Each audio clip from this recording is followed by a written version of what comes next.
réalité, tous ceux qui acceptent de porter leur croix ont atteint une dimension supérieure. Quand vous faites un pas chaque jour dans l'obéissance avec la loi de l'esprit de vie, ça deviendra une nature et vous allez faire taire et détruire la loi du péché.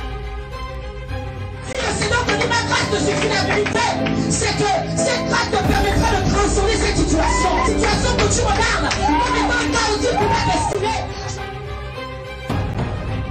Ça a commencé à travailler dans mon mental. Et puis je commençais à réaliser que non, la personne que je suis devenue, je ne sais pas moi.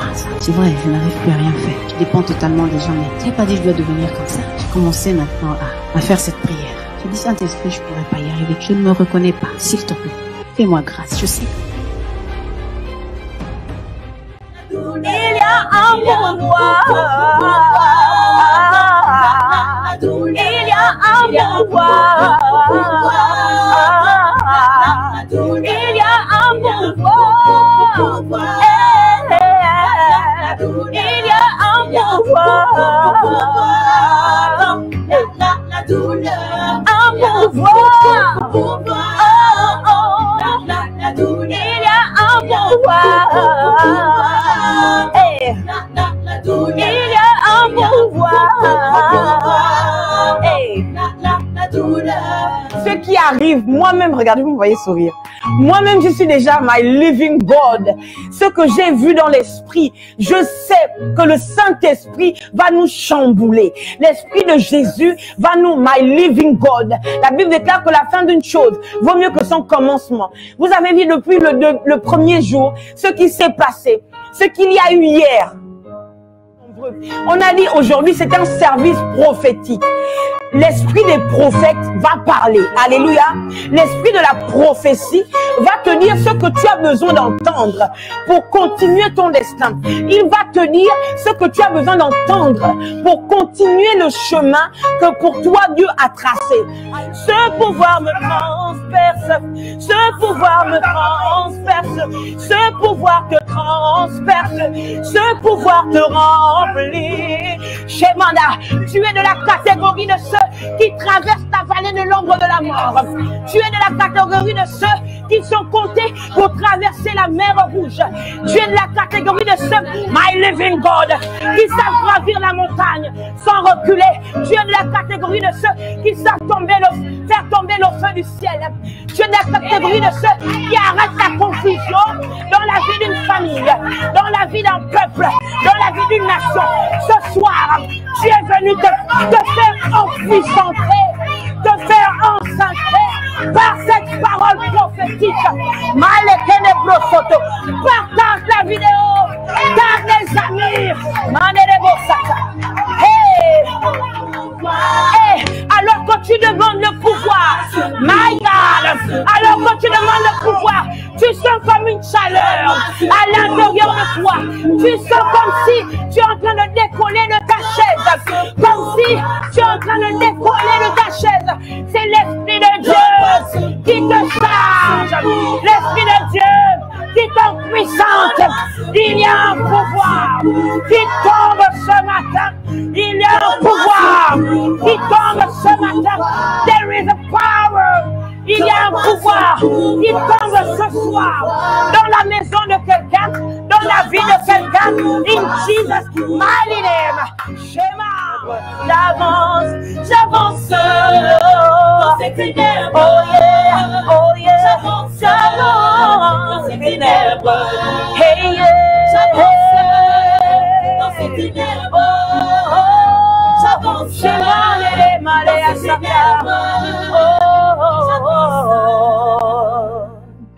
est-ce que nous sommes prêts? Est-ce que nous sommes prêts pour recevoir la servante de Dieu? Nous allons maintenant recevoir dans nos maisons, à travers nos écrans. Alors que je dis ces choses, je prie que le Dieu des esprits des prophètes te dispose dans le nom de Jésus. Nous allons recevoir maintenant la femme de Dieu, la prophétesse Mylène Aïto. Dans le nom de Jésus, mettez des flammes. Oui,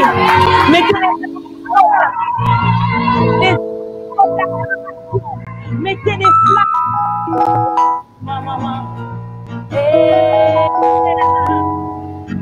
Alléluia. Bonsoir, femme de Dieu. Bonsoir, Bonsoir, mon père. prophétesse.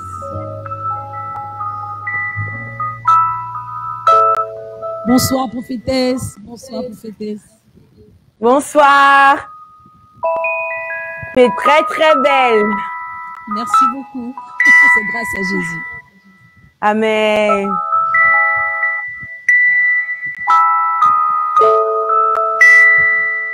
Alors, la prophétesse Mylène va, elle va se présenter et avant qu'elle ne se présente, j'aimerais un peu parler de notre histoire à elle et moi. Alors, on se connaît depuis que moi j'ai l'âge de 16 ans. C'est vraiment, vraiment une grande sœur que Dieu m'a donnée. C'est un don pour ma vie. Je disais hier du pasteur Karine Eyala qu'elle est une grande sœur. Elle a toujours été, quand je suis passée par l'ombre de la vallée de l'ombre de la mort, elle était présente. Mais la prophétesse Mylène aussi était présente, mais bien avant, depuis que j'avais l'âge de 16 ans, je l'ai rencontrée et elle a toujours été, comment dire, pas seulement une grande sœur, mais comme une sorte de maman. Et je voudrais bénir le Seigneur Jésus-Christ pour sa vie. Je connais son témoignage, il est glorieux, vraiment. Oui, en fait, quand vous allez l'entendre, vous allez comprendre que vous n'avez pas de problème. Hein. Vous n'en avez pas du tout. Et je me souviens, à chaque fois que j'étais, comment dire, en proie à la douleur ou au doute, elle me disait toujours, Moussa, tu sais très bien ce que Dieu t'a dit. Et si tu ne t'en souviens pas, je viendrai toujours te le rappeler. Et elle ne m'a jamais lâché. Elle est l'une des premières personnes à qui j'ai parlé de mon époux, alors qu'on n'était même pas encore ensemble. Elle était présente à mon mariage, à toutes les étapes puissantes et glorieuses de ma vie. Elle était là et aujourd'hui, c'est comme une petite mamounette, hein. Et je vais la laisser continuer de se présenter et de nous présenter son Dieu. Alléluia. Prophétesse, c'est à toi. Merci beaucoup, merci beaucoup. Je voudrais rendre grâce à Dieu qui nous permet aujourd'hui de nous retrouver pour célébrer le Seigneur, pour proclamer le nom de Jésus à travers ce beau programme intitulé Le pouvoir de la douleur. J'aimerais te remercier, ma prophétesse de l'étrange, parce que c'est comme ça que je t'appelle affectueusement, parce que Dieu t'utilise vraiment dans l'étrange, dans la dimension prophétique de l'étrange. Je voudrais te remercier pour cette grâce de partager mon témoignage. Je voudrais également bénir ton cher et tendre époux, le pasteur Géline, qui nous permet d'être là. Que Dieu le bénisse, vraiment. Je voudrais bénir la régie là-bas, bénir la régie qui est toujours au top.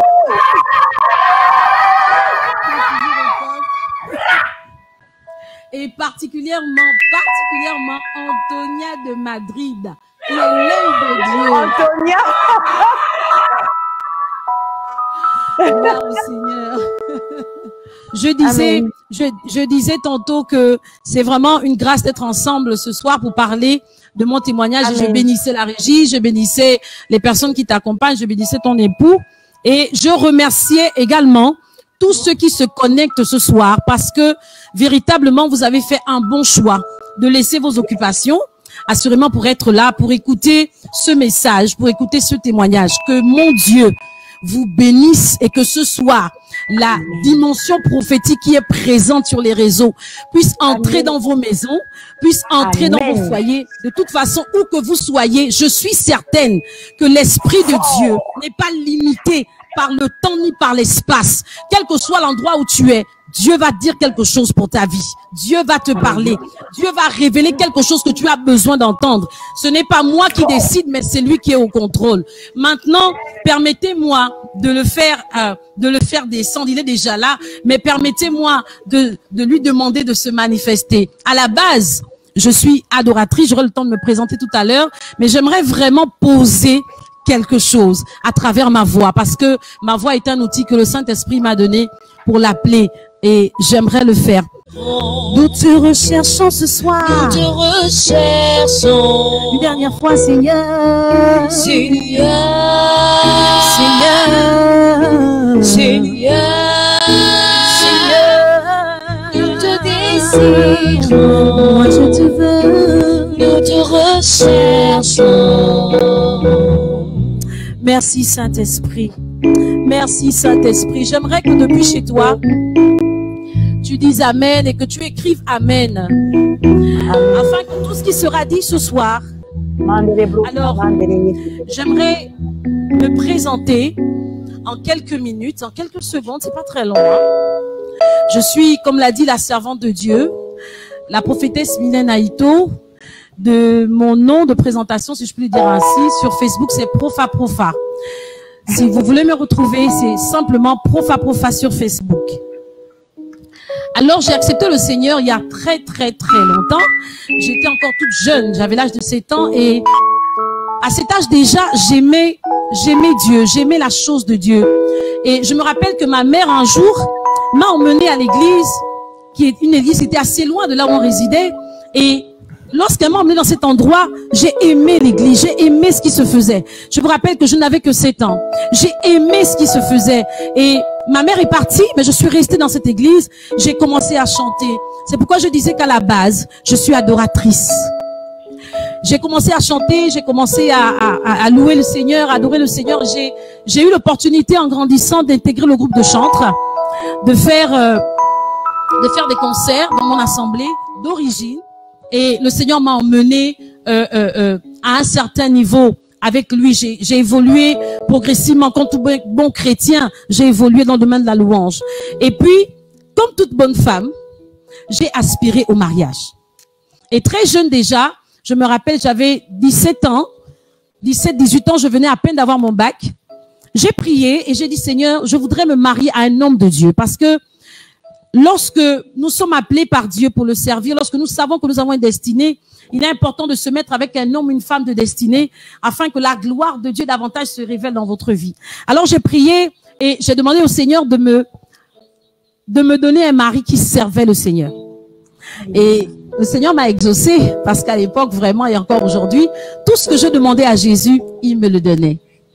Et à l'âge de 19 ans, je me suis fiancée, et à 23 ans, je me suis mariée. Je me suis mariée à un homme de Dieu, et cet homme de Dieu, parce qu'il avait l'appel du ministère, et rentré dans son appel, nous avons ouvert ensemble le centre missionnaire de réveil Holy Land, qui est aujourd'hui l'église cité Holy Land. Chemin faisant, nous avons évolué, nous avons avancé, nous avons fait beaucoup de choses. Et lorsque vous lisez ma biographie, vous allez constater que nous avons ouvert une maison d'édition, nous avons écrit des livres. Vous savez, c'était vraiment un moment extraordinaire pour moi. Je vivais ce qu'on appelle le bonheur conjugal.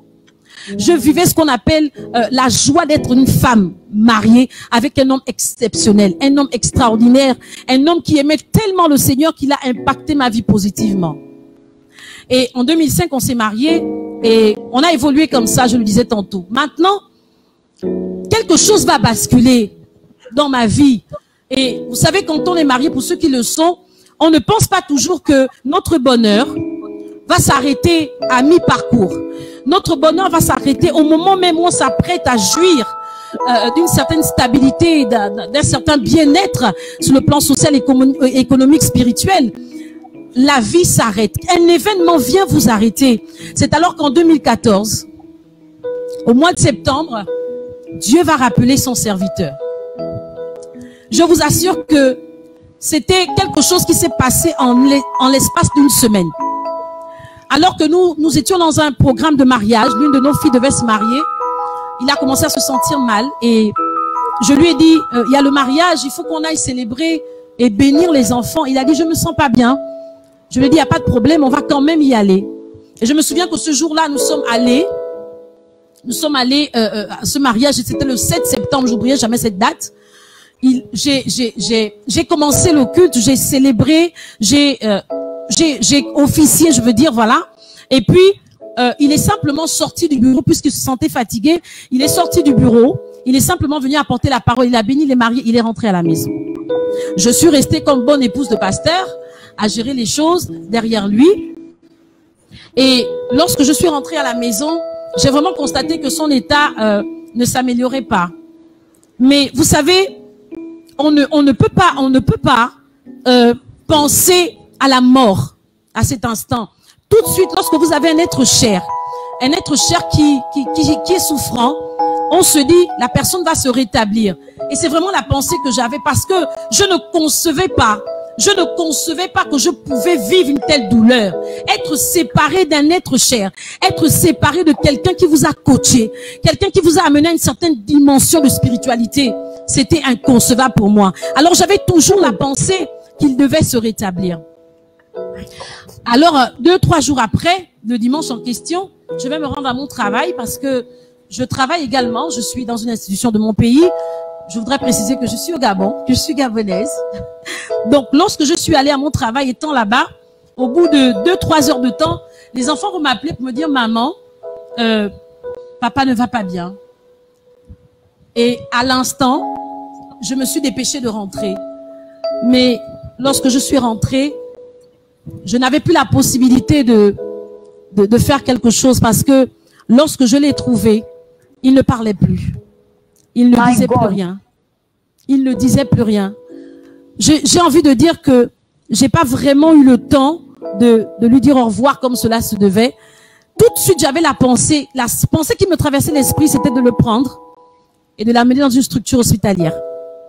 Mais en montant dans le taxi que j'avais emprunté, il m'a simplement regardé. Et vous savez, le regard de quelqu'un qui s'en va, de quelqu'un qui passe de vie à trépas, est un regard insoutenable. Surtout venant de quelqu'un que vous aimez. Je vais dire quelque chose de plus grave, quelqu'un qui est une partie de vous. Parce que vous pouvez perdre un père ou une mère, c'est vrai, c'est douloureux, mais ce n'est pas comme perdre quelqu'un qui fait partie de vous parce que vous êtes une seule chair, prophétesse. Je l'ai regardé et je l'ai emmené. Lorsqu'on est arrivé à l'hôpital, on l'a simplement emmené aux urgences et les infirmiers m'ont chassé de la salle. Je n'avais plus la possibilité de le voir et c'est vraiment la dernière fois que je l'ai vu. C'était la dernière fois parce que on l'a emmené dans une salle de réanimation et 45 minutes plus tard, on vient m'annoncer qu'il est mort. On vient m'annoncer qu'il est parti. Et vous savez, lorsque vous allez à l'hôpital, on vous pose la question lorsque vous avez mal. Quelle est l'échelle de douleur que vous avez? De 0 à 10. Et si vous dites 5, c'est moyen, c'est supportable. Si vous dites 8, on sait que là, vraiment, vous avez atteint un certain niveau trop élevé. Si vous dites 10, c'est que là, la douleur est insupportable. Si vous dépassez 10, ça veut dire que votre cerveau ne peut plus définir ce que vous ressentez. Vous arrivez à une dimension d'anesthésie parce que le cerveau n'a pas été préparé pour encaisser une certaine douleur. Le cerveau n'a pas été apprêté pour encaisser un certain niveau de douleur. Ça fait que lorsque vous écoutez une telle nouvelle, vous devenez comme si vous étiez complètement anesthésié. Vous refusez ce qu'on vous dit. Vous refusez ce que vous entendez. Vous refusez, c'est-à-dire que vous rejetez systématiquement cette nouvelle parce que votre cerveau refuse d'accepter cela. Je me souviens que lorsque l'infirmière me l'a dit, j'ai dit, montrez-moi son corps. Montrez-moi son corps. Je me suis certainement retrouvée comme Marie qui a dit, lorsqu'elle est allée au tombeau de Jésus, elle a dit, on a enlevé son corps. J'ai dit à ces femmes, montrez-moi son corps parce que je n'acceptais pas qu'il était parti. On m'a montré son corps parce qu'on l'avait déjà étalé sur le couloir. J'ai enlevé le drap. Écoutez-moi bien. J'ai enlevé le pagne qu'on avait mis sur lui. Je l'ai regardé dans les yeux et je lui ai dit, tu es encore là. Ton esprit est encore là. Tant que quelqu'un n'est pas enterré, son esprit est encore là. J'ai dit, tu ne peux pas me faire une chose pareille. Tu ne peux pas m'abandonner. Tu ne peux pas me laisser. Je n'ai pas tout appris. Je ne sais pas tout. Alors lève-toi de là où tu es et reviens à la vie. J'ai parlé comme ça pendant 1 heure de temps. Je n'ai pas tout appris. Malheureusement, il ne s'est pas levé.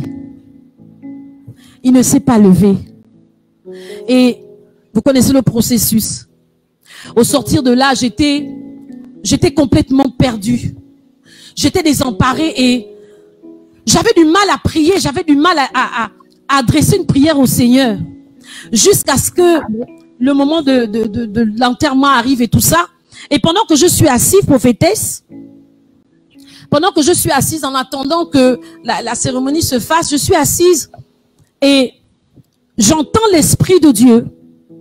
Je vais dire plus fort, j'entends Jésus me dire, donne-moi ta douleur, je te donnerai la mienne. J'entends Jésus me dire, donne-moi ta douleur, je te donne la mienne. J'ai dit à Jésus, quelle est ta douleur? Ma douleur, tu la connais, celui que j'aime, celui qui m'a tout appris. Je me suis mariée à quel âge? J'étais une enfant. Et en si peu de temps, je me retrouve seule. Quelle douleur as-tu, Jésus? Jésus va me dire, j'ai la douleur des âmes. J'ai la douleur des âmes perdues. Je vous assure, ceux qui m'écoutent maintenant, prophétesse, j'ai senti dans mon cœur, j'ai senti la douleur que j'avais de perdre un être cher me quitter. Cette douleur m'a quitté et j'ai senti à la place Jésus mettre sa douleur à lui. Et pendant que j'étais assise en train de pleurer, je ne pleurais plus mon mari, mais je pleurais pour les âmes qui étaient en train de se perdre. Je parle de quelle âme? Je parle de l'église Holy Land. Pendant que j'étais là, je pensais à quelqu'un qui était désemparé parce que le leader est parti. Vous savez, la Bible dit, vous frapperez le berger et les brebis seront dispersées. On a dit aux chrétiens d'Holy Land que vous n'aurez plus d'église, vous n'aurez plus de repères, vous n'aurez plus personne pour vous conduire, parce qu'une église qui n'a pas de père est une église morte, qui va continuer avec vous. Pendant que j'étais là, je sentais Jésus déposer dans mon âme la douleur qu'il avait de ces âmes qui se perdaient parce que l'église devait se perdre. Et pendant que j'étais là, je disais, Seigneur, donc tu as mal ainsi. J'ai envie de dire que ma douleur était minime par rapport à celle de Jésus. J'ai commencé à penser aux âmes. J'ai commencé à penser à l'église. J'ai commencé à penser à chaque personne de l'église. Je n'avais jamais ressenti ce sentiment lorsque j'étais à côté de l'homme de Dieu. Mais à cet instant, Dieu, je dis, Jésus a déposé dans mon âme le souci de ces personnes. J'ai ressenti leur douleur et Jésus m'a dit ceci. Comme j'ai dit à Josué, Moïse, mon serviteur, est mort. Maintenant, toi, lève-toi et conduis ce peuple à Canaan. Il m'a dit, c'est toi que je choisis pour être le leader de cette église. J'ai dit, Seigneur, je n'ai que... Regarde mon âme, mon âge, autant pour moi. Comment une jeune femme de mon âge va devenir leader d'une centaine de personnes? Je vais commencer ça comment? Mais parce que la douleur de Christ était déjà en moi, je ne pouvais pas dire non. Je voudrais ouvrir une parenthèse et dire à quelqu'un que lorsque tu traverses une douleur, une souffrance quelconque, cette souffrance doit être échangée avec Jésus. Jésus doit prendre ta douleur et tu dois prendre la douleur de Christ. Parce que Jésus, c'est quelqu'un qui connaît la douleur. La Bible dit dans Ésaïe 53 que Ésaïe 53, je suis à Ésaïe 53, je vais lire le verset 3. La Bible dit, méprisé et abandonné des hommes, hommes de douleur, et habitués à la souffrance, semblable à celui dont on détourne le visage. Lorsque j'ai lu cela, j'ai dit, Ésaïe, à quel moment Jésus a été habitué? Écoutez, la Bible dit, lorsque la Bible donne un terme, ce terme a tout son sens. Il ne faut pas le prendre à la légère. La Bible ne dit pas que Jésus était un homme de douleur, qui souffrait. Prophétesse, la Bible dit que c'était un homme de douleur habitué. Dans habitué, on a l'habitude. Nous savons et nous le disons tout le temps que l'habitude est une seconde nature. Lorsque tu es habitué à quelque chose, ça devient une seconde nature pour toi. Je me suis dit, mais Jésus, à quel moment a-t-il souffert? Mais Jésus a souffert. Jésus a eu des douleurs depuis sa naissance jusqu'à sa mort. Lorsqu'il est né, il ne naît pas dans un endroit normal comme les autres enfants. Il va naître là où il y a les animaux. Il va naître là où ça sent. Il va naître là où ça sent mauvais. Il va naître et il est menacé de mort. Lorsqu'il grandit, il n'est pas compris par ses parents parce qu'il commence à parler de son père. Il commence à accomplir la volonté de son père. Il y a quelqu'un ici qui me regarde et qui veut servir le Seigneur, mais qui n'est pas compris dans son assemblée. Les gens ne te comprennent pas. Tu fais des choses hors normes. Tu fais des choses que les gens ne comprennent pas. Et à tel point que les gens se te disent, écoute, ce que tu fais n'est pas normal, laisse tomber. Je viens te dire ce soir, même si ce que tu fais est bizarre, laisse le Dieu de la bizarrerie te conduire dans cela. Parce que si c'est lui qui te pousse à le faire, il y a des personnes qui doivent être bénies par ta bizarrerie et par les actions bizarres que tu produis pour le royaume des cieux. Alléluia. Oh Seigneur, Jésus a souffert. Je sais que lorsqu'il commence à prêcher, il enseigne, il guérit les personnes. Il est persécuté, il est abandonné par les siens. Il est persécuté par les pharisiens qui veulent le mettre à mort. Les mêmes personnes à qui il avait prêché, ce sont les mêmes personnes qui ont crié, libérez-nous Barabbas et pas Jésus. Jésus a connu la trahison. Jésus a connu le rejet. J'ai compris quelque chose. J'ai compris ceci. Lorsque la Bible dit que Jésus était un homme de douleur, habitué à la souffrance, ça veut dire que tout au long de sa vie, c'est quelqu'un qui a eu mal. Il a été rejeté, il a été abandonné, il a été insulté, il a été meurtri. Je pose la question à quelqu'un ce soir. Quelle est la douleur que tu as qui dépasse celle que Christ a vécue? Quelle est la douleur que tu as qui dépasse celle que Jésus a vécue? Jésus a perdu un être cher. Lorsque Jésus est en train de prêcher, Marie envoie la nouvelle pour dire, Lazare, ton ami, ne se sent pas bien, viens prier. Jésus retarde. Et pendant qu'il retarde, Lazare meurt. Lazare était l'ami de Jésus. Jésus était dans sa dimension prophétique lorsqu'il exerçait le ministère. Écoutez, mais lorsqu'il arrive dans la maison de Marie, lorsqu'il écoute Marie, lorsqu'il entend Marie dire, si tu avais été là, mon frère ne serait pas mort. Jésus n'est plus dans la dimension divine, mais il descend dans la dimension humaine. Et il regarde la douleur de Marie. Il ressent la douleur de Marie. Lui-même a mal parce que Lazare était son ami. La Bible déclare dans le livre de Jean, chapitre 11, verset 35, Jésus pleura. Écoutez, une divinité ne pleure pas. Un esprit ne pleure pas. Jésus à ce moment a pleuré parce qu'il était dans sa dimension humaine. Il avait mal parce qu'il avait perdu un être cher. Alléluia. Alléluia. Il avait mal. Je mets cela de côté. Lorsque Jésus arrive, qui doit se faire baptiser, prophétesse, Jean le Baptiste, il reçoit Jésus. Mais la Bible déclare que il présente Jésus pas comme loin. On appelle Jésus le Christ. Le Christ qui veut dire loin de Dieu. Mais il ne le présente pas comme le Christ. Il ne le présente pas comme un sauveur. Il le présente comme un agneau. Il le présente, il dit, voici l'agneau de Dieu. Je descends dans un langage humain. Vous imaginez, vous arrivez quelque part et on vous présente comme étant un sacrifice. Qu'est-ce qu'on fait de l'agneau si ce n'est de le manger? Qu'est-ce qu'on fait de l'agneau si ce n'est de le consommer? Jean va dire, voici l'agneau, voici la viande, voici le sacrifice, voici celui qui va mourir. Et on le présente comme ça à tous les disciples. Quelle douleur de savoir qu'à l'avance, on sait que je vais mourir, on sait que je vais être sacrifié, on sait que je vais être livré. Jésus avait une double identité. Il était divin, mais il était aussi humain. Il était aussi humain. Je vais dire, ouvrir une petite parenthèse, si tu me le permets, prophétesse. La Bible dit dans le livre de Genèse, Dieu dit, faisons l'homme à notre image, à notre ressemblance. Je me suis posé la question et j'ai parlé au Saint-Esprit. J'ai dit, Saint-Esprit, la vérité c'est que quand vous avez décidé de créer l'homme, vous avez créé l'homme à votre image par rapport à la tripartite de son être, c'est-à-dire corps, âme et esprit.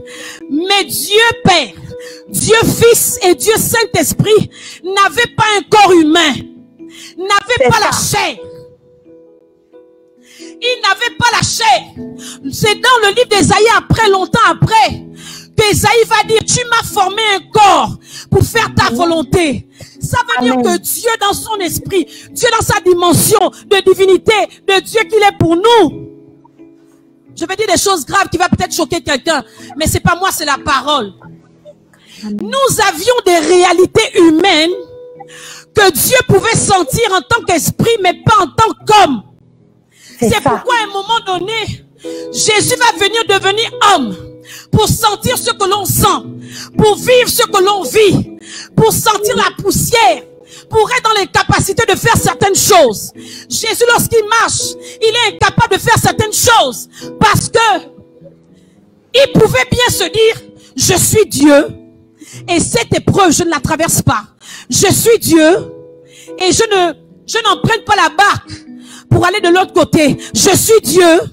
Je n'ai pas besoin de l'aide des hommes pour faire quelque chose. Je peux appeler les anges me servir. Je peux appeler les anges, faire en sorte que je ne traverse pas le désert. Mais Jésus s'est soumis à la loi humaine pour que désormais il nous comprenne. Je ne sais pas si quelqu'un m'entend. My God. Pourquoi je dis ça? Parce qu'il y a des personnes qui ont traversé la douleur, qui se sont dit, Dieu ne me comprend pas. Seigneur, tu m'as abandonné. Seigneur, tu m'as délaissé. Seigneur, tu as permis que je traverse cela. Pourquoi cette douleur? Pendant 2 jours, nous avons écouté le pouvoir de la douleur, ce que la douleur fait. Mais je veux t'amener plus loin que la douleur. Je veux t'amener plus loin que ce que la douleur procure pendant la douleur. Parce que si tu dois savoir quelque chose, c'est qu'il y a un avant-douleur, il y a un pendant-douleur, il y a un après-douleur. Pendant la douleur, il y a des leçons que tu vas apprendre. Pendant la douleur, il y a des ascensions que tu vas connaître. Mais cela va se manifester simplement dans ton âme. Peut-être dans ta chair, mais plus dans ton âme. Mais après la douleur, il y a une dimension que tu connais. Il y a un niveau prophétique dans lequel tu rentres. Parce que tu es transformé dans ton être. Tu es transformé dans ta personne intérieure. Et Jésus a été humain pour que si nous crions à lui, il puisse comprendre parce qu'il a été comme nous. Prophétesse, c'est assez grave. C'est assez grave. Parce que ceux qui accusent Dieu, ceux qui disent que Dieu les a délaissés, Dieu les a abandonnés, j'avais toutes les raisons de dire à Dieu, tu m'as laissé tomber. J'ai connu le Seigneur, je n'avais que 7 ans. Je n'ai pas fait la vie comme on dit. J'ai toujours été dans l'église. J'ai toujours été dans l'église, j'ai toujours chanté, j'ai toujours aimé le Seigneur. Mais ce n'est pas parce que tu fais des bonnes œuvres, ce n'est pas parce que tu es un chrétien parfait, selon toi-même et selon les hommes, que tu ne vas pas connaître la douleur. La douleur, ce n'est pas au méritant ou au plus méritant. La douleur, c'est un chemin obligatoire pour ceux-là qui doivent être mis à part par Dieu. Si tu aspires même à un ministère, si tu aspires à un appel, si tu aspires à une autre dimension avec Dieu, je veux te dire ce soir, tu vas connaître la douleur. Excuse-moi de t'annoncer cette nouvelle, mais c'est obligatoire. Il faut que tu passes par la douleur pour entrer dans ta destinée. Il n'y a pas de destinée sans passage par la douleur. My God. Sinon, que vas-tu raconter aux gens? Qu'est-ce que tu vas dire à Dieu? Que vas-tu dire à Dieu? J'aime ce passage dans le livre de Jean 20. Prophétesse, c'est compliqué. Jésus est mort à la croix. Jésus est sacrifié. Jésus a donné sa vie. Il est mort et il ressuscite. Lorsque les disciples sont dans la chambre haute, la Bible déclare, je ne peux pas lire, on n'a pas assez de temps. La Bible déclare que les portes étaient fermées. Les portes étaient fermées. Mais Jésus va entrer dans la salle. Il va entrer à l'intérieur. Mais la Bible dit que dès qu'il entre dans la salle, il va présenter ses mains. Il va présenter son côté qui était blessé. Il va présenter le trou dans ses mains. Mais Jésus, pourquoi tu fais ça? Pourquoi tu présentes ça aux gens? Le Saint-Esprit m'a enseigné quelque chose. Il me dit, il n'y a pas d'élévation sans cicatrice. Tu ne peux pas être élevé si tu n'es pas cicatrisé. La cicatrice vient des blessures. Mais lorsque tu sors de la douleur, ton après-douleur, tu ne ressentiras plus la douleur, mais la cicatrice doit rester. Ce que tu as vécu doit laisser une cicatrice en toi. Il va présenter les mains. Mais j'ai dit, attends, lorsque Jésus sort, Marie plutôt va voir Jésus, il regarde la tombe, la pierre a été roulée, et puis Jésus est debout, il parle à Marie, mais Marie ne sait pas que c'est Jésus, et elle est là, elle parle, il dit, mais qu'est-ce qu'il y a? Elle dit, on a enlevé mon Seigneur. Et puis lorsque Jésus prononce le nom de Marie, à cet instant, la révélation, les yeux de Marie s'ouvrent, et elle découvre, alléluia, elle découvre que c'est le Christ. Mais je me suis posé la question, Jésus est tellement vivant, Jésus est tellement puissant, pourquoi son corps n'a pas été renouvelé de telle sorte que ses sacrifices aient été effacés?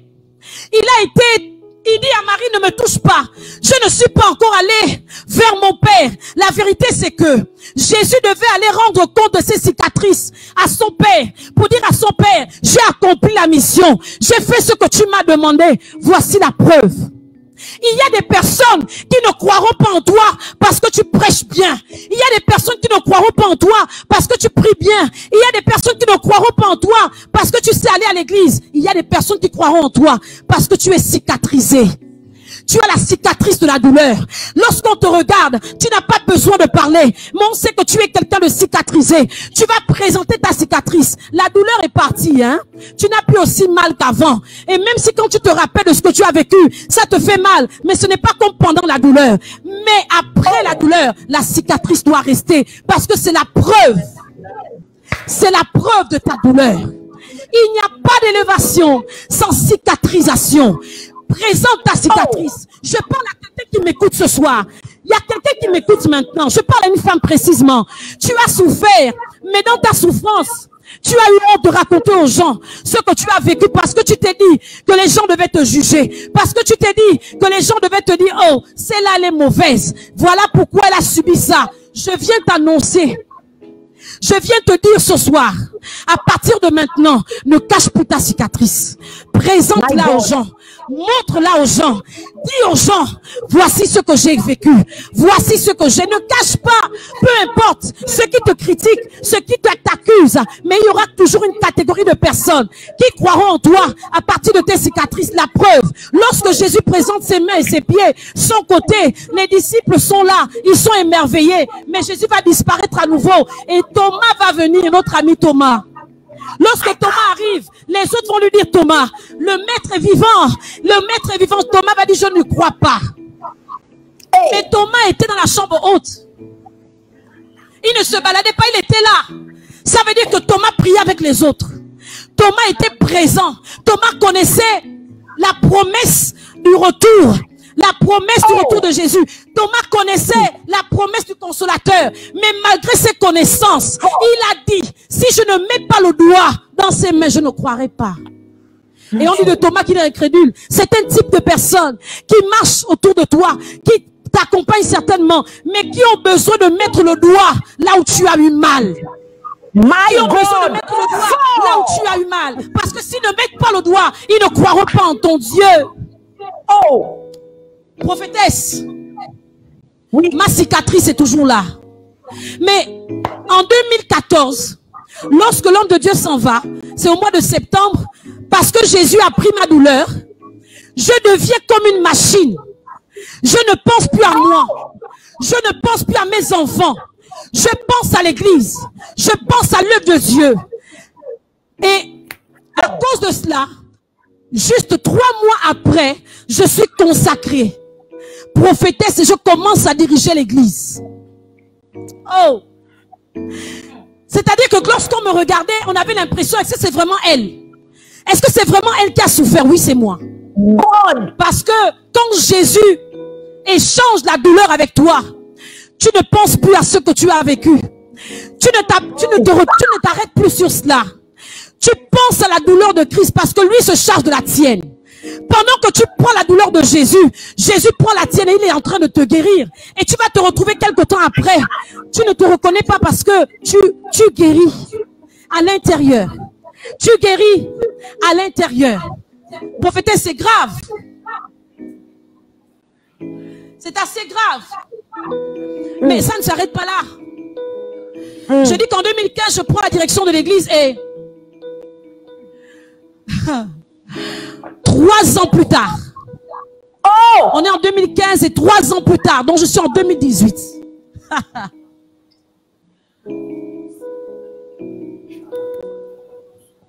3 jours avant le jour de mon anniversaire, pendant que je suis en plein programme, je suis en séminaire, je suis en plein séminaire, je crois que c'était le 2e jour du séminaire, je suis en train de me préparer pour le séminaire et pour aller à l'église. L'école de mon fils aîné m'appelle parce que j'ai fait 4 enfants. Mon premier garçon, c'était vraiment... Vous savez, les mamans peuvent me comprendre ce soir. Hein? Lorsque tu fais un enfant, surtout l'aîné, c'est ce qu'on appelle ta première douleur. Ta première douleur. C'est quand tu regardes l'enfant, tu dis à l'enfant, toi là, tu m'as créé 15 points de suture. Donc c'est ta première douleur. Les autres enfants peuvent venir, mais le premier enfant, c'est l'enfant que nous portons un peu plus que les autres. Ce n'est pas de la combi, mais c'est parce que c'est l'enfant qui nous fait découvrir la douleur de l'enfantement. Et l'école m'appelle pour me dire, madame, il y a des enfants qui sont allés se laver quelque part. Nous voulons que vous puissiez venir. Effectivement, je regardais l'heure. Et l'heure à laquelle l'enfant devait rentrer, il se faisait tard. Et je m'apprêtais, je dis, mais pourquoi cet enfant est en retard? J'ouvre la parenthèse pour dire que c'était un enfant au père. Vraiment. On va dire quoi, à 10 ans, il servait déjà le Seigneur, il jouait à la batterie. Oui, à 12 ans, il était baptisé. À 12 ans et demi, il a été consacré pour prêcher la parole. Ça veut dire que quand vous marchez, il y a toujours des enfants sur qui vous déposez votre espoir. Mais quand l'école m'appelle pour me dire, mais madame, on a besoin de vous. Je prends ma voiture, je démarre et je me rends à l'établissement. Quand j'arrive à l'établissement, j'appelle le surveillant général, il n'est pas là.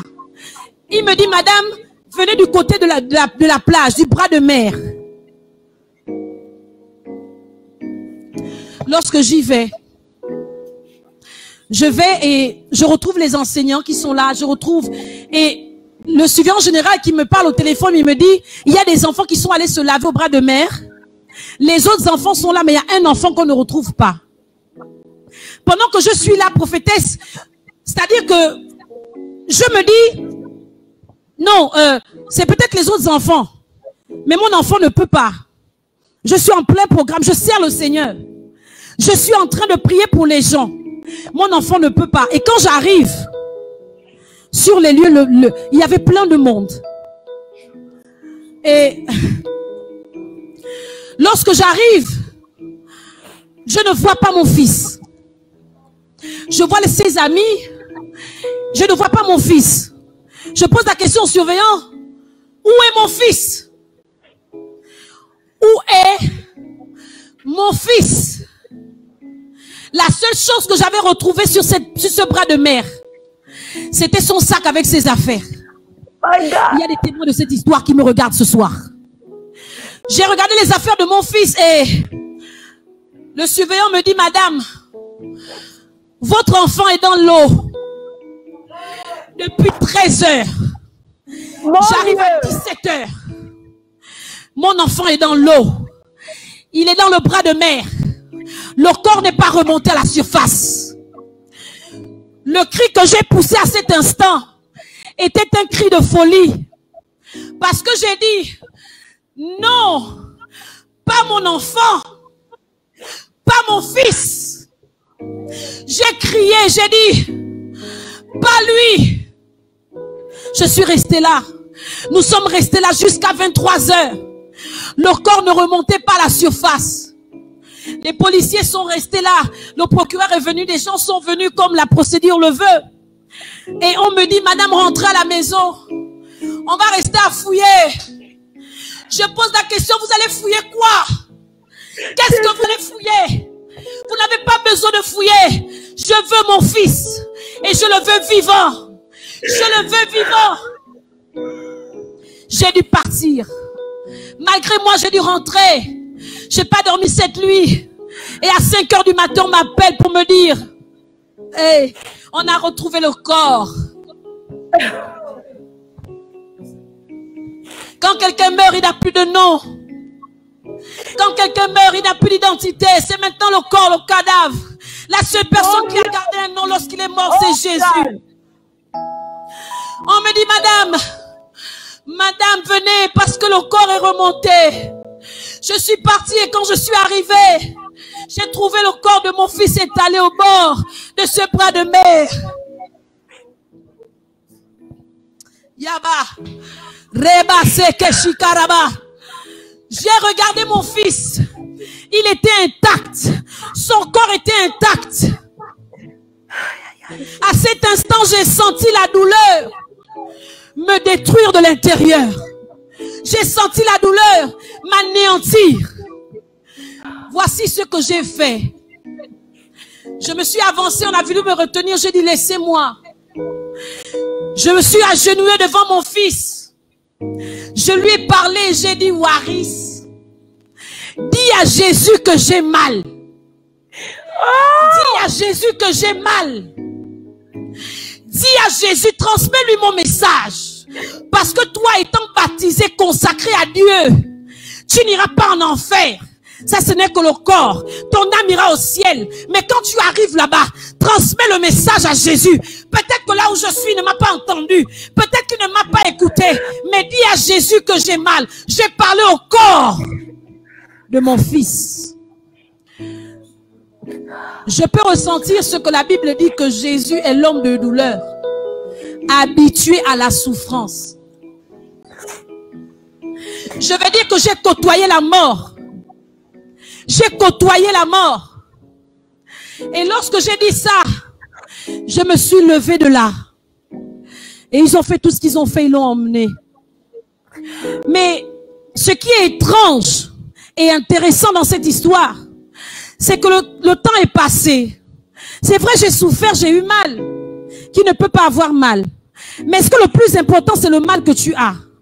Est-ce que le plus important, ce sont les larmes que tu fais couler? Est-ce que le plus important, c'est la douleur que tu ressens? Non. Le plus important, c'est ce que tu deviens après. Mon Dieu. Je vous dis que je suis servante de Dieu. Ces choses me sont arrivées étant servante de Dieu. Je sers l'Éternel, je prie pour les gens. Je prie pour ceux qui sont malades, ceux qui ont des problèmes. Mais c'est pendant mon sacerdoce que mon fils est mort. Quelqu'un de normal va dire, Seigneur, j'abandonne le ministère. J'abandonne ton œuvre. J'abandonne parce que tu ne peux pas me faire ça. Tu ne peux pas accepter que je vive une telle douleur. Non, Seigneur, c'est pas possible. Eh, c'est possible. Quelqu'un me regarde. Je pense maintenant. Il y a un homme qui me regarde. Tu es du côté du Congo. Tu faisais le ministère. Mais le jour où ta femme est morte, tu as décidé d'abandonner. Parce que tu ne concevais pas que Dieu permette que ta femme meure pendant que tu es dans le sacerdoce. J'ai reçu le mandat du ciel de venir t'annoncer que sors de ta douleur. Même si ta femme est morte, ton appel n'est pas mort. Ton Dieu n'est pas mort. Celui qui t'a appelé n'est pas mort. Ce que tu as perdu, il peut te le rendre centuple. Lève-toi. Je dis que je parle à un homme qui se trouve au Congo. Je parle à quelqu'un en ce moment qui me suit. Tu es du côté du Congo, précisément du Congo-Brazzaville. Relève-toi. Parce que ton Dieu n'est pas mort. Ton appel n'est pas mort. Oh, lève-toi et fais le ministère parce que tu seras beaucoup plus puissant qu'avant que tu ne traverses cette douleur. Prophétesse, quelque chose d'étrange s'est passé. C'est que, après ce temps, j'ai senti quelque chose se passer en moi. J'ai été transformée au fur et à mesure. Avant, j'étais quelqu'un de timide. J'étais quelqu'un d'introverti. J'étais quelqu'un d'émotionnellement, on va dire quoi? J'étais émotionnel en tout cas. J'avais toujours plein d'émotions. J'avais du mal à parler. J'avais du mal à conseiller quelqu'un. J'avais du mal à aider quelqu'un.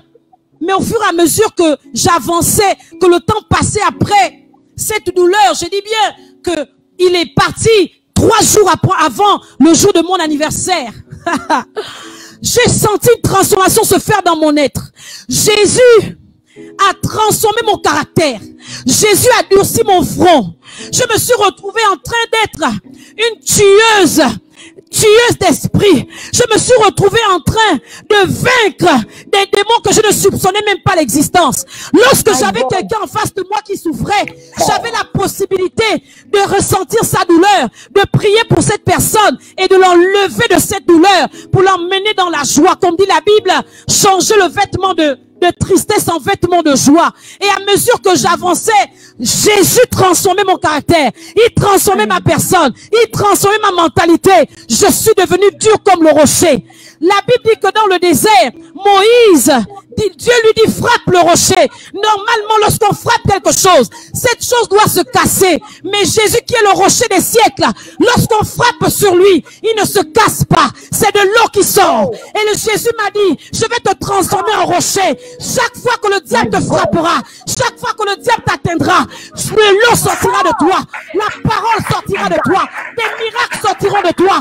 Et je le vis chaque jour. Lorsque l'ennemi me frappe, qu'il me donne un coup, lorsque l'ennemi veut m'atteindre, lorsqu'il fait ses simagrées, comme j'aime le dire, oh, s'il me donne un coup, je lui en donne 1000. S'il me donne un coup, c'est-à-dire que la douleur que je ressens, les choses que je ressens ne sont plus des choses qui m'affaiblissent, mais c'est un tremplin pour moi, pour faire du mal au monde des ténèbres. C'est pourquoi aujourd'hui, je suis devenu un danger pour le monde des ténèbres. Je suis devenu un danger pour Satan et sa cohorte des démons. J'ai prié pour quelqu'un un jour, et cette personne possédée des démons, le diable a parlé de la bouche de cette personne, a dit, Mylène, je vais te faire du mal. J'ai dit à Satan, tu ne peux rien contre moi. Tu ne peux rien contre moi. Parce que tu as été vaincu depuis longtemps. Tu as été vaincu à la croix de Golgotha. Je viens parler à quelqu'un ce soir. Je viens prophétiser sur quelqu'un et te dire, la douleur que tu as est un élément. C'est un catalyseur pour ta vie. C'est un tremplin pour t'amener à devenir un rocher. Tu deviendras un rocher. De toi sortiront des paroles. De toi sortiront, my God, my God. J'ai envie de prophétiser sur quelqu'un. J'ai envie de prophétiser sur quelqu'un. Il y a quelqu'un qui me regarde ce soir. Tu es assis chez toi, mais tu souffres. Tu as une douleur, mais cette douleur ne t'est pas propre. C'est parce que tu as quelqu'un dans ta famille qui est malade. C'est précisément ta grande sœur. Elle est malade, elle souffre d'une maladie. Et parce que tu l'aimes tellement que tu ressens sa douleur. Tu as tout fait, tu as tout essayé, mais rien n'est fait. Hey, je t'annonce ce soir que ta soeur sera guérie. Mais Dieu a permis cela pour te transformer toi, pour que tu deviennes un rocher. S'il te plaît, toi qui me suis, toi qui es concerné par cette parole, je t'en prie. Pose la main sur ta sœur. Et pendant que je suis en train de parler, la guérison vient sur sa vie. La guérison vient sur sa vie. La guérison vient sur sa vie. Maintenant, pendant que je parle, oh, j'entends le nom d'Edwige. Une Edwige qui me suit ce soir. Tu t'appelles Edwige. Tu t'appelles Edwige. Tu t'es séparé de ton mari pour des raisons qui ne sont pas plausibles. Un matin, on t'a mis dehors. Un matin, on t'a fait sortir. On t'a demandé de partir. Écoute, n'en veux pas à ton mari, ce n'est pas de sa faute. N'en veux pas à ton mari. Pardonne à ton mari. Et je te laisse un délai. Avant la fin de cette année, il reviendra te chercher. Le 1er janvier 2021 ne sonnera pas. Il va venir te chercher. Note la date d'aujourd'hui. Écris cette prophétie quelque part.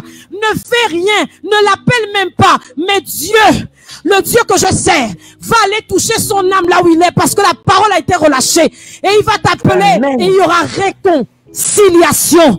Il y aura réconciliation. Amen. Il y aura réconciliation. Il y aura réconciliation. Dieu guérit le cœur de quelqu'un ce soir. Dieu guérit le cœur de quelqu'un ce soir. Dieu guérit le cœur de quelqu'un ce soir. Alors que tu as souffert à l'intérieur de ton cœur parce que tu as été déçu. Et Rabat, je vois 3 personnes qui sont en train de me suivre. Il y a 2 hommes et une femme. Vous avez souffert d'abandon, de rejet, mais surtout d'accusations de la part des membres de vos familles. Des membres de vos familles. Des membres de vos familles. Qui plus est, des frères et sœurs. Mais je vous annonce ce soir que cette accusation que vous avez subie n'était pas là pour vous dénigrer, mais cette accusation sert pour que vous puissiez vous rattacher, vous attacher au Dieu vivant, au Dieu qui justifie, au Dieu qui sauve. Prophétesse, l'esprit de la prophétie est là ce soir. L'esprit de la prophétie est là ce soir. J'entends le nom de Cynthia. Je ne sais pas s'il y a une Cynthia, à Providence. Je ne sais pas. Est-ce qu'il y a une Cynthia à Providence? Oui. J'entends le nom de Cynthia. C'est qui Cynthia? C'est qui Cynthia? J'entends le nom de Cynthia. Qui est Cynthia? My God. Qui est le nom de... C'est qui Cynthia? J'entends. Prophétesse, est-ce qu'il y a une Cynthia à Providence? Oui, c'est ma fille. Elle est connectée. Elle est là. Cynthia, je ne sais pas. Oh rabaseke shindara baba rebo skandara baba baba baba mbadere baraseke shikara baba baba riba baba baba baba baba raba baba baba baba. My God. J'entends le nom de... Je disais Cynthia. Oh, cette femme, je sais pas, Cynthia. Oui. C'est quelqu'un qui reçoit l'héritage. Elle reçoit l'héritage. Il y a des fils et des filles qui savent recevoir l'héritage de la vision, qui savent porter la vision, qui savent attraper la vision, qui savent avaler la vision. Elle reçoit l'héritage. Elle ressent des choses parfois dans son esprit. Je ne sais pas si elle est connectée. Prophétesse, est-ce qu'elle est connectée? Elle est là. Riba, Cynthia, écoute-moi ce soir. Je ne te connais pas, je t'ai jamais vu. Mais j'entends ton nom et j'entends l'Esprit de Dieu me dire ce que tu ressens dans ton âme à l'instant, ce que tu ressens dans ton âme lorsque tu pries, la transcendance que tu vis dans ton âme par rapport à ton père et ta mère, par rapport à la vision. C'est un appel ministériel. Oh, est-ce que je dois dire ça ici, Seigneur? Oh, mais parlons. Est-ce que je dois dire ça ici? Est-ce que je dois dire ça ici? C'est un appel. Il y a des fils et des filles qui sont engendrés. Mais parfois les parents ne savent même pas. C'est après qu'ils découvrent. Parce que ces fils et ces filles n'ont pas toujours l'apparence. Cynthia, écoute-moi. Dieu, le Dieu de la prophétesse Shirley, le Dieu du pasteur Gélil, t'appelle maintenant. C'est le temps pour toi. C'est le temps pour toi d'entrer. C'est le temps pour toi de faire ce qu'il t'a demandé. My God. Rabaskenderebo. Rikasenda rababa. Prophétesse. Oui. Il y a des enfants qui vont sortir de vous. Mais qui ne sont pas en Europe.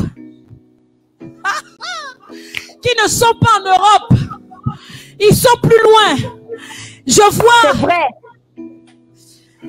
vois Providence s'étendre jusqu'aux USA. Oh! Je vois une succursale aux USA. On dit États-Unis, hein? États-Unis. Je sais pas. Je vois quelque chose là-bas. Il y a un mouvement prophétique qui se fait là-bas. Oh, Pasteur Angélie, tu es un homme béni. Vraiment, tu es un homme béni.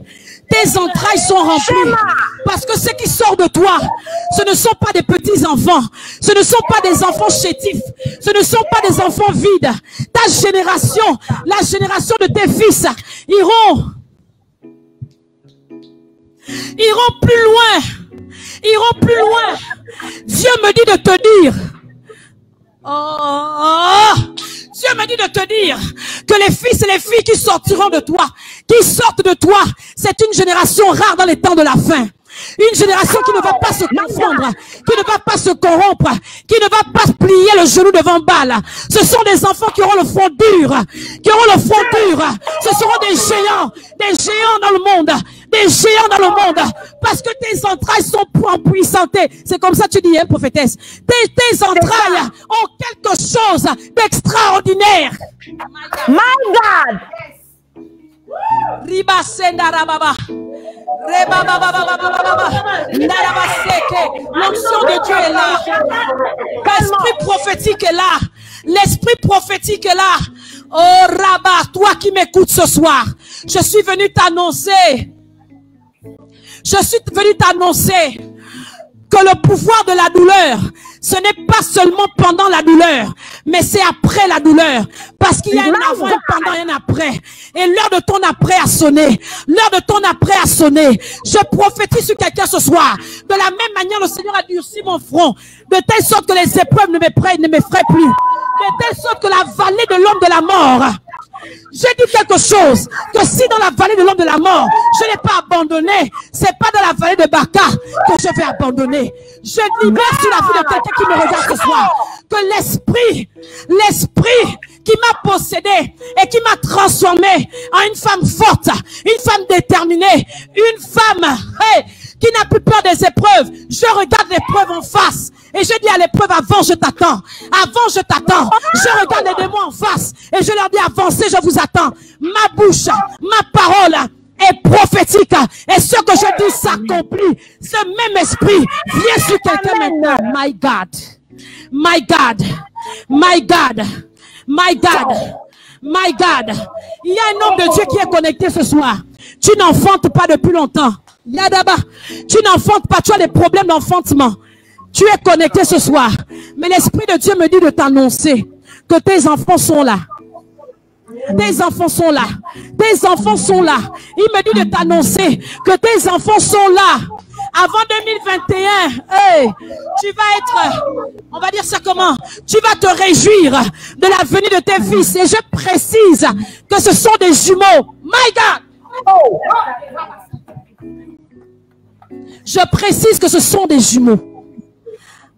Prophétesse, qu'est-ce que je fais? Il y a tout un rabasenda rababa, rakasende. J'ai encore un peu de temps? Oui, Flo. Rababababababa. Je vois l'Esprit de Dieu entrer dans la maison d'une femme. Ribaske, tu te trouves en Europe. Je vois l'Esprit de Dieu entrer dans ta maison. Souvent quand tu dors, tu entends du bruit dans ta cuisine.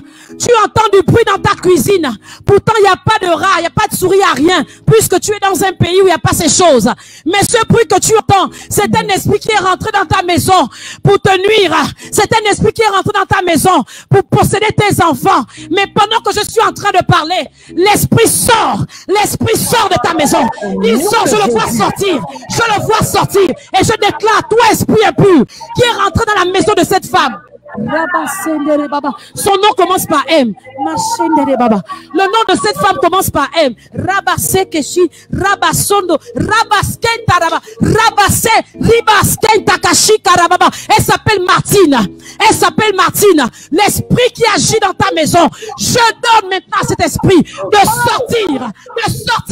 Sors de sa maison à l'instant où je parle. Au nom de Jésus-Christ de Nazareth.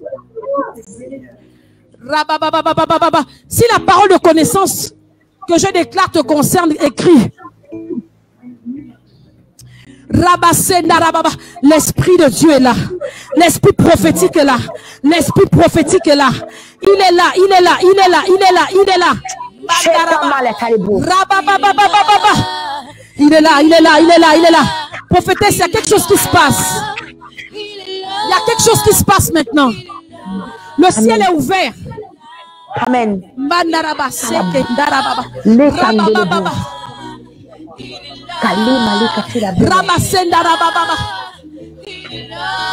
J'entends une ville. J'entends une ville. J'entends une ville. Toulouse. Toulouse, hein?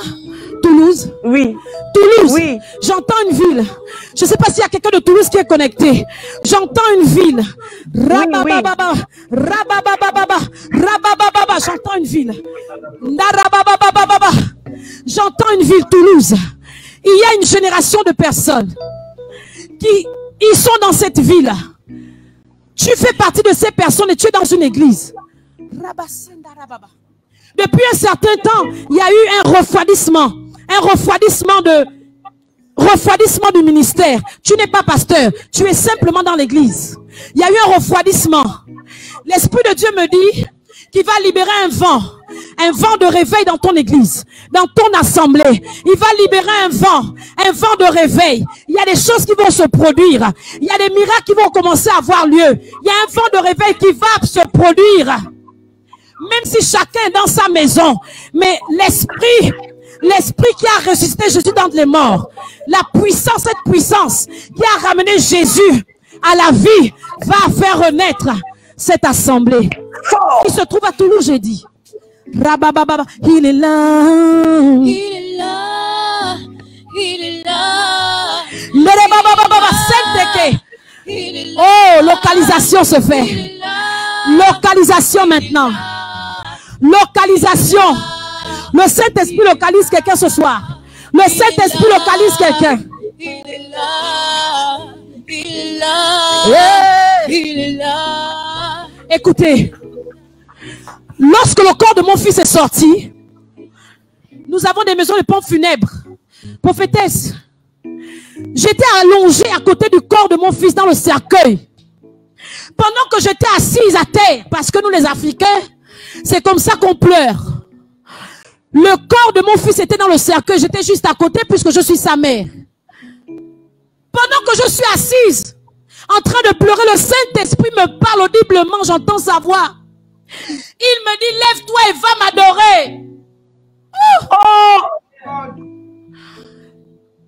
Imaginez la scène. Tout le monde est là. On pleure un enfant de 13 ans. La mère est allongée, elle est en train de pleurer. Et souvent on met des chantres dehors, mais on met de la musique. Mais cette fois c'était les chantres. Mes filles qui étaient en train de chanter à l'extérieur de la salle. L'Esprit de Dieu me dit, lève-toi et va adorer. Je dis, je vais aller adorer comment? Il y a des gens qui sont là, ils vont me prendre pour une folle. Je vous ai dit qu'à la base, je suis adoratrice. Mais je n'ai jamais autant adoré Dieu que quand j'étais dans la douleur. Oh! L'adoration que tu fais étant dans la douleur te confère le pouvoir de voir Dieu tel qu'il est. Mais lorsque tu adores dans la joie, tu ne vois pas véritablement Dieu comme il est. Mais quand tu adores dans la douleur, ce n'est pas ta bouche qui adore, ce n'est pas ton corps qui adore, mais c'est la profondeur de ton âme qui adore l'Éternel. Je me suis levée, les gens m'ont regardé. Où est-ce qu'elle va? On veut l'attraper, elle va s'évanouir. J'ai dit, laissez-moi. Lorsque tu atteins ce niveau, tu deviens fou. Si tu n'as pas encore atteint la dimension de la folie avec Dieu, tu n'as encore rien connu. Je me suis levée, je suis allée prendre le micro. J'ai commencé à chanter. Et j'ai chanté, je t'aime, tu le sais. Pendant que mon fils était dans le cercueil, j'ai dit à Jésus, je t'aime. Je t'aime. Je ne t'aime pas parce que tu me donnes des choses. Je ne t'aime pas parce que tu m'as donné un enfant. Je ne t'aime pas parce que tu m'as enlevé un enfant. Je t'aime, un point, c'est tout. J'ai chanté. J'ai chanté. J'ai adoré. Pendant que j'adorais, prophétesse. Pendant que j'adorais, les anges sont descendus du ciel. J'ai vu les anges. J'ai vu une myriade d'anges descendre. Je les ai vus de mes yeux. Ce n'était pas une vision fermée. C'était une vision ouverte. J'ai vu avec mes yeux une myriade d'anges descendre là où j'étais.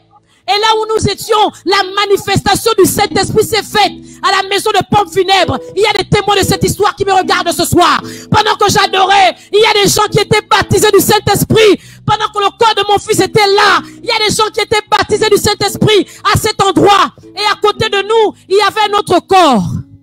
La tente était dressée et les gens avaient le dos tourné. Et parce qu'il y avait un mouvement tellement fort de l'esprit, ils ont commencé à dire, mais qu'est-ce qui se passe à côté? Qui est cette femme qui est en train de chanter? Et mes enfants de dire, c'est la mère de celui qui a allongé. C'est la mère de celui qui a allongé. J'ai adoré Dieu comme jamais. J'ai vu les anges descendre. Ils m'ont rejoint. Les anges sont venus adorer avec moi. Ils sont descendus et j'ai entendu la voix de l'Éternel du haut des cieux me dire, tu es né pour sauver les autres. Tu es né pour sauver les autres. Bien-aimés, chers amis, mesdames et messieurs, vous qui me suivez, je vous encourage à accepter Jésus. Lorsque vous acceptez Jésus, on nous a menti que la vie en Christ, c'était une vie tranquille. Ce n'est pas une vie tranquille, mais c'est une vie d'aventure. C'est une vie extraordinaire. C'est une vie de défi. C'est une vie des choses que l'on ne vit pas ailleurs. Tu ne peux pas vivre ces choses ailleurs. Il n'y a qu'en Christ que tu peux les vivre. J'ai entendu l'Esprit me le dire et j'ai compris ce jour-là quelle était ma destinée. Si tu n'as pas encore eu la douleur, tu ne connaîtras pas quelle est ta destinée. Tu ne connaîtras pas quelle est ta destinée.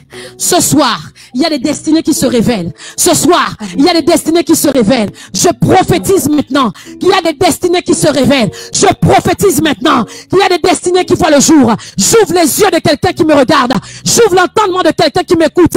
Et je déclare sur ta vie que tes yeux s'ouvrent sur ta destinée. Tu te cherchais peut-être. Tu voulais savoir qui tu es. Tu voulais savoir ce que Dieu veut faire avec toi. Mais ce soir, maintenant, tu le sais. Maintenant, tu le sais. Parce que les douleurs nous sont propres. Ce que je vis, tu ne peux pas le vivre. Ce que tu vis, je ne peux pas le vivre. Mais ce que tu vis correspond au chemin de ta destinée. Ne cherche pas à être comme les autres. Ne cherche pas à faire comme les autres. Ce qui est toi est pour toi. Et parce que c'est pour toi, Dieu t'amènera à ta destinée exacte. Parce que tu marcheras sur le chemin de cette destinée. My God. Rabababa. Rabababa, prophétesse. Oui, prophétesse. Oh. Prophétesse, je vois sur toi. Je peux parler. J'ai envie de dire quelque chose. Il me dit de te dire quelque chose. Il me dit de te dire quelque chose. Oui, prophétesse. Oh, God.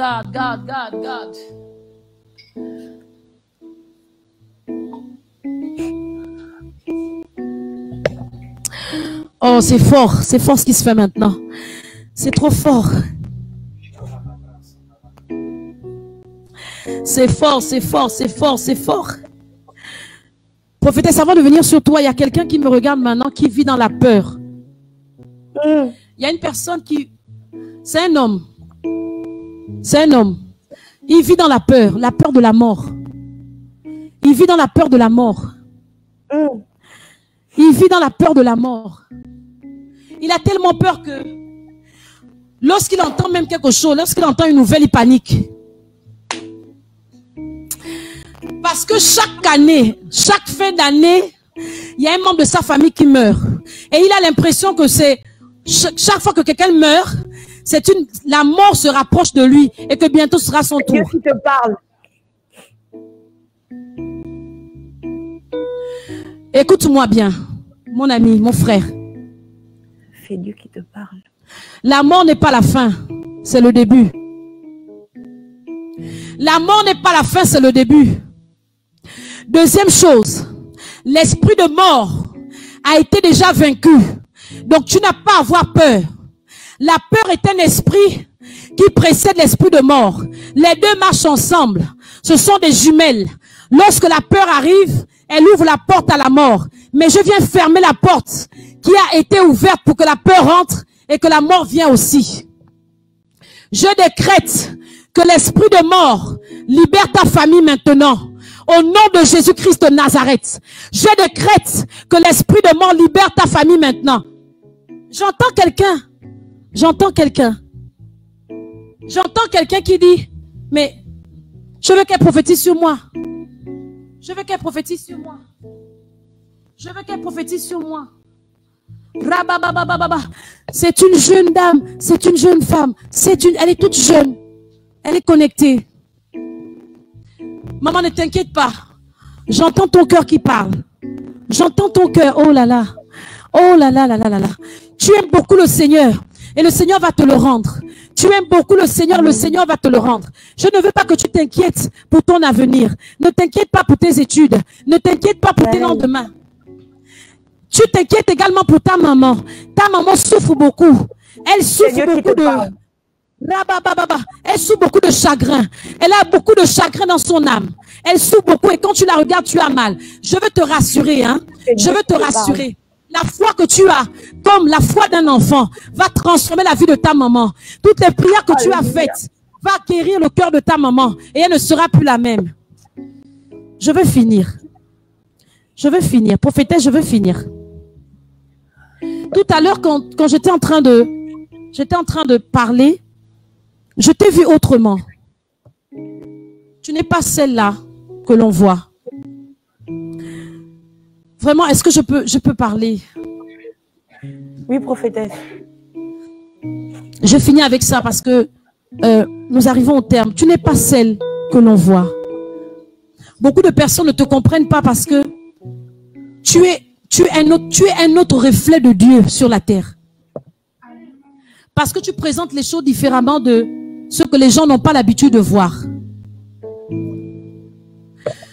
Tout à l'heure, je t'ai vue différente, mais en mieux. Le Seigneur augmente.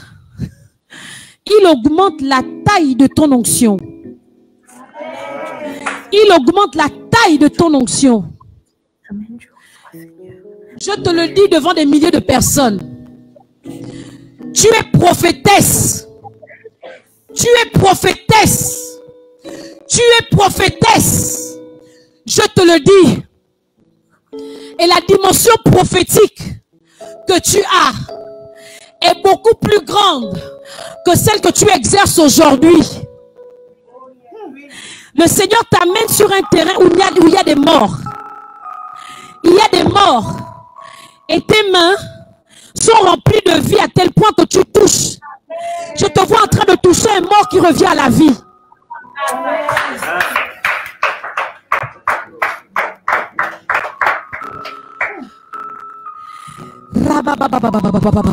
Je te vois en train de toucher un mort qui revient à la vie. Cette action sera le signe.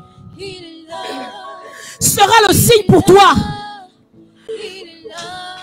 Sera le signe pour toi que ta dimension a évolué.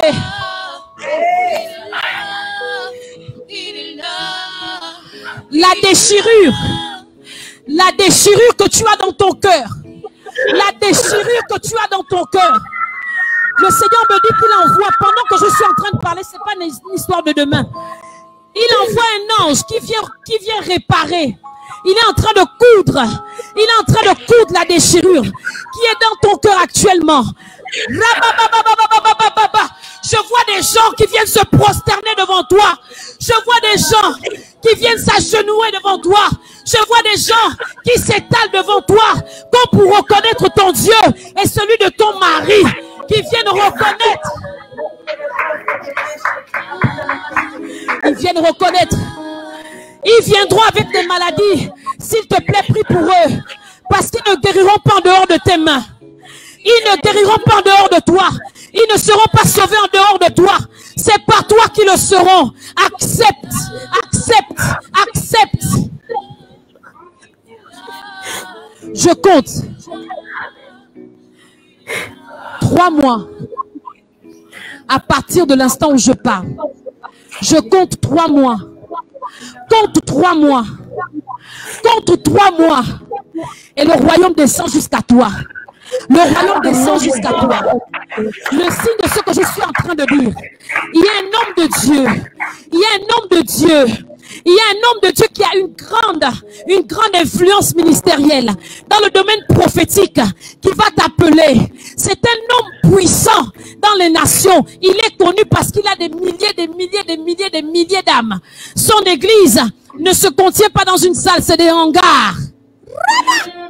Ce sont des hangars. Tellement c'est grand, mais il va t'appeler. Je dis compte 3 mois. Il va t'appeler. Ce sera le signe que la dimension est beau fixe. Et maintenant, tu dois faire ce pourquoi Dieu t'augmente. Amen. Amen.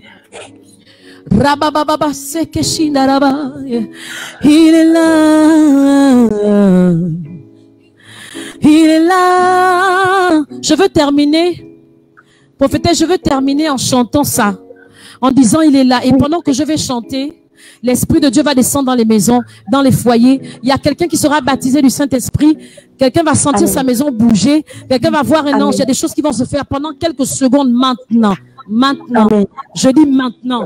Je dis que c'est maintenant. C'est maintenant que ça se passe. C'est maintenant. Je dis c'est maintenant. Je dis c'est maintenant. Tu es connecté. Pose tes 2 mains sur ta tête. Je dis c'est maintenant. C'est maintenant. C'est maintenant que ça se passe. Oh, il est là. Il est là. Il est là. Il est là. L'Esprit de Dieu. Il est là. Il est là. Il est là. Il est là. Il est là. Il est là.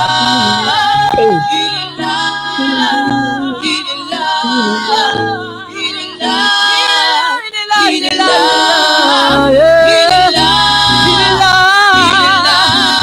Chez toi, il en a la maison, il te bâtit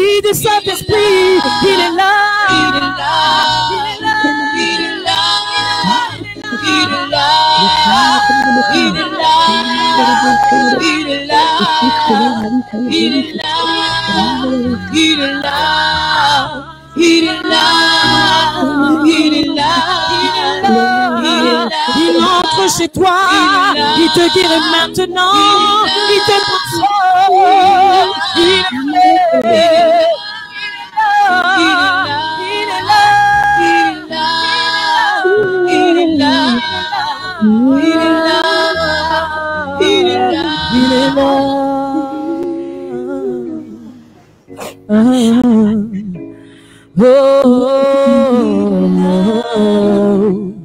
il est là,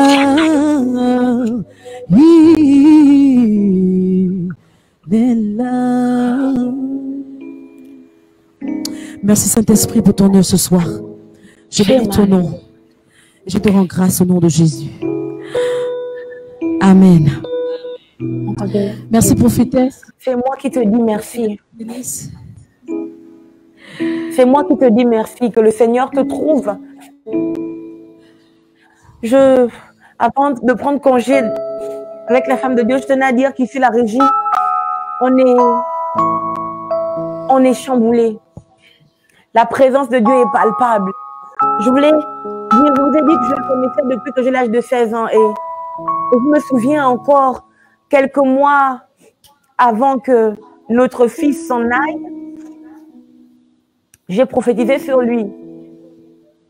Et puis, un jour, un matin, je dormais et je me réveille, je vois mon téléphone. Elle m'écrit, elle me dit, Micha, je suis morte.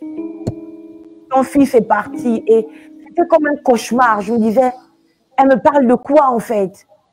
Et pour vous dire la vérité, elle n'était pas la seule à avoir mis de l'espoir sur cet enfant.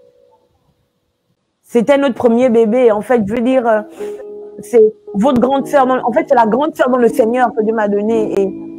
Et quand elle a eu son premier enfant, c'était une joie. J'appelais son mari tonton. C'est pour que vous compreniez un peu comment je les considérais les deux. Et quand j'ai prophétisé sur cet enfant, en fait, que j'ai vu l'espoir, en fait, c'était une fierté pour nous toutes. Et d'entendre ça, d'entendre cette nouvelle, ça m'a brisé. Et dernièrement, quand elle m'a appelé pour me dire que un de ses autres enfants était malade, mais c'était quelque chose de très grave, en fait, il aurait pu y passer. Moi-même, j'étais dans la vallée de l'ombre de la mort. Moi-même, je pleurais. Moi-même, je ne dormais pas. Moi-même, ce jour-là, quand elle m'a dit, je suis sortie de ma chambre et je suis allée dans mon jardin. Je me suis assise au sol et j'ai dit à Dieu, je ne vous conseille pas de le dire, il faut connaître votre relation avec Dieu. Je lui ai dit, si tu fais erreur de le reprendre lui aussi, je te traiterai de menteur. Et quand j'ai dit cette parole, j'ai vu un signe dans le ciel. C'est comme si le ciel était ouvert et j'ai vu comme si cet enfant montait. Mais quand j'ai dit ça, j'ai vu le ciel se refermer. Et comme son enfant revenir. Ça, c'est le second fils. Donc, quand elle parlait, quand elle parlait, vous savez, la douleur reconnaît la douleur. Vous voyez? Et j'ai écrit ici en commentaire, soyez concentrés, parce que je connais le Dieu de cette femme. Et prophétesse, je parlerai aux prieurs qui sont connectés plus tard, mais je voulais te dire, je ne prends pas pour acquis ta présence dans ce live.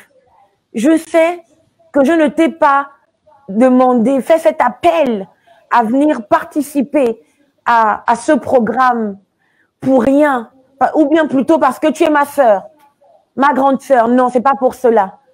C'est parce que je vous dis maintenant l'essence de le début, la naissance de ce programme. J'étais toujours dans cette vallée de l'ombre de la mort parce que alors que j'ai fait cet arrêt cardiaque et que le jour de mon anniversaire, ma grand-mère s'en est allée. On ne s'y attendait pas du tout parce qu'elle n'était pas malade. Et que 2 mois plus tard, ou 3 mois, ou 6 mois, de mai à septembre, mon petit frère, celui qui venait directement après moi. Je l'appelais mon jumeau. Il était tout le temps avec moi quand j'allais servir le Seigneur au Gabon. Avant ce live, avant ce soir, j'ai eu un entretien avec quelqu'un et cette personne m'a tellement rappelé mon petit frère. Tellement. Et j'ai dit, je ferai tout mon possible pour que cette personne réussisse dans sa vie.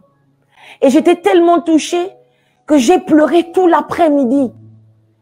J'ai pleuré tout l'après-midi, mon frère. Et mes filles sont arrivées dans le bureau parce qu'elles m'ont senti pas bien. Et quand elle a dit, quand tu disais la déchirure que tu as, et je disais à mes filles, en fait, mon cœur est ouvert, il y a un trou. Et celui qui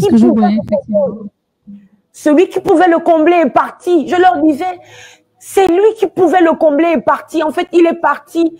Il a laissé un trou qui ne peut pas être comblé. Et quand tu as parlé de cette déchirure, je témoigne là maintenant pour que les gens comprennent que les paroles qui sont sorties de cette femme, c'est la vérité de Dieu qui est sortie par sa bouche. Cet après-midi, alors que je pleurais mon petit frère, je disais à mes filles, il est parti et il a laissé un trou. Le vide est trop fort. La douleur est forte. Et quand je pleurais, j'avais le sentiment qu'il était mort à l'instant même. Et pourquoi ce programme? Je pleurais mon frère. Je le pleure en cachette parce que je ne veux pas briser, attrister ma famille. Et j'étais encore à cet endroit dans mon salon et je pleurais. Et j'ai dit à Jésus, pourquoi tu ne me guéris pas? Pourquoi tu ne me sauves pas? Déjà, je n'ai pas compris pourquoi tu m'as gardé moi. Et lui, tu l'as repris. Et il m'a dit, si tu veux que je te sauve, expose-toi pour que les autres aussi soient sauvés.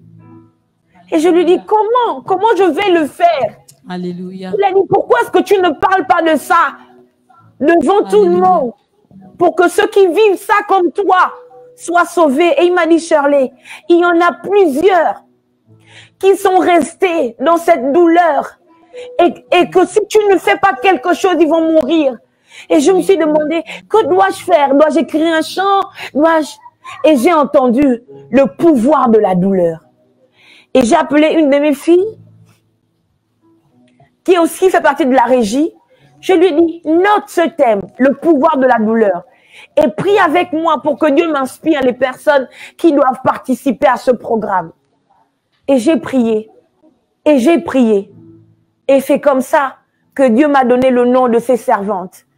Je ne connaissais pas personnellement le pasteur Nana Lukezo. Et je ne pensais même pas, elle était loin dans mes pensées. J'avais déjà reçu le nom de la prophétesse Karine Yala et de la prophétesse Mylène jusqu'à ce que durant une nuit, et ma fille Gaëlle peut le témoigner et Kesha, et j'ai eu comme un flash. Comme un flash. Il m'a dit, elle aussi, elle doit parler.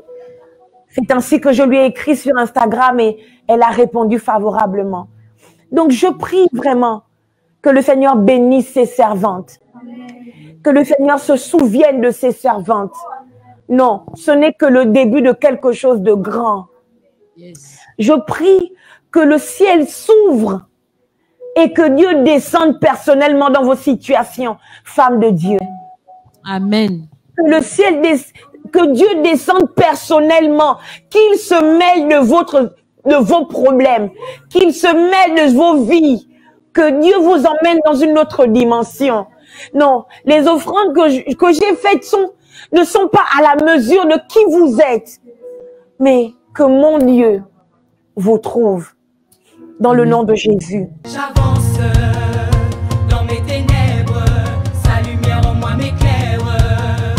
Je vois mes peurs s'enfuir. J'avance dans ces ténèbres et sa vérité m'éclaire.